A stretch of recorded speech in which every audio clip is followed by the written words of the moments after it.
Shelby's favorite attribute of mine, physically, it's gotta be the muscles. Okay, no, that can't be it. Shelby's favorite physical attribute of mine, it's gotta be the smile. No. Shelby's favorite physical attribute of mine must be my eyes. I think Dustin's favorite attribute of me would be, I don't know, my butt, but don't tell my mom. Picked her up for our first date, and right before I noticed her hair was her smile. She smiled at me, and I knew I was in for a good ride. She was way out of my league, 100%. I love his hair. That's probably my favorite that I love, and his smile. And he has beautiful eyes. I just can't pick one favorite thing. Shelby and I met through a mutual friend. I had heard about her and asked my buddy about her, and he got the okay to give me her number.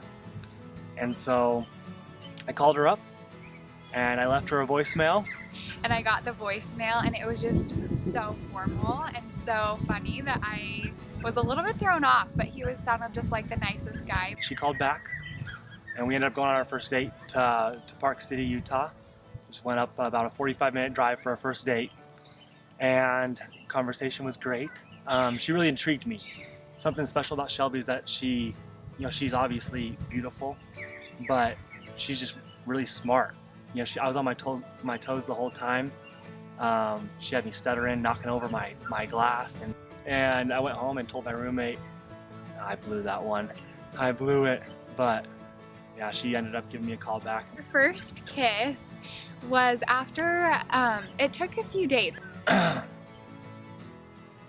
gosh. Not my best. It was after like third, fourth date, I think. She had me waiting.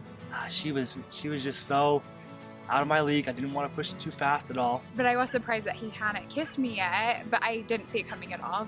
Took her home at the end of a date and walked her to her door, and I'll let her tell you the rest. I'm a little bit embarrassed.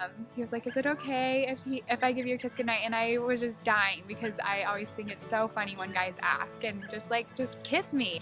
I asked her if I could give her a kiss, and she said yeah, and I gave her probably the quickest, gave your aunt a kiss you've ever seen. And he just turned around and walked away, and I was like, okay. But then, it worked. So I was expecting the proposal to happen, but I didn't know exactly when.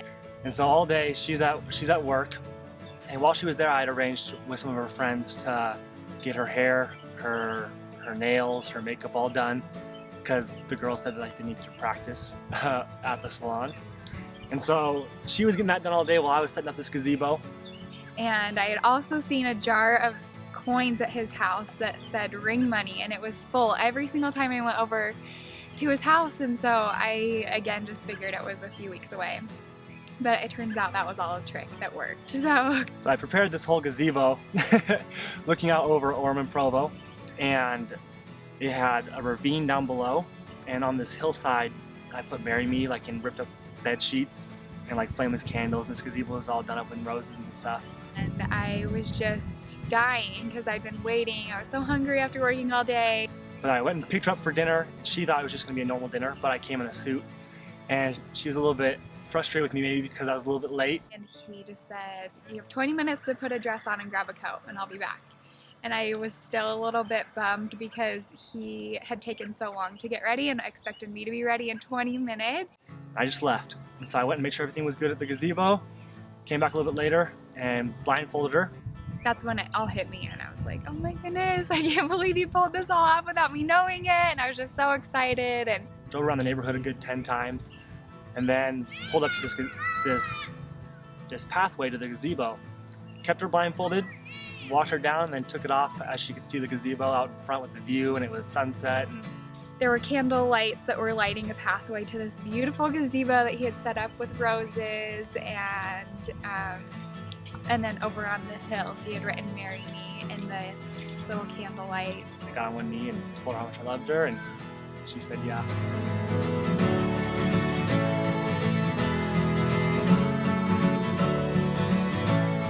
Dustin, I can't tell you how excited I am. I think you already know because I've told you a million times, but I just can't tell you enough. I've told you so many times that you are the boy that I wrote about in Young Women's, and you're every quality I ever hoped for and ever dreamt of. And I every day wake up just not even knowing how I got to be so lucky to have you forever. And I just know we have so many fun years ahead of us, and I just can't wait to have you by my side for the rest of my life, and I love you so much. Shelby, I've never been more excited for anything in my entire life than to marry you. I'm marrying my best friend. I found you after a good search and lots of fun dating. We were able to come together, and I couldn't be more excited. I feel like, you know, we've grown up different sides of the country, but we both come here, and it really has felt like fate. Like I found my perfect teammate for life, and you know, no matter what comes, I'm very confident that we're going to be able to get through anything, and not just get through it. We're going to enjoy it, and we're going to have a lot of fun. The values that are most important to you, family and hard work and honesty, are things that I've looked for in a woman forever, knowing that that's exactly what I want for my future wife.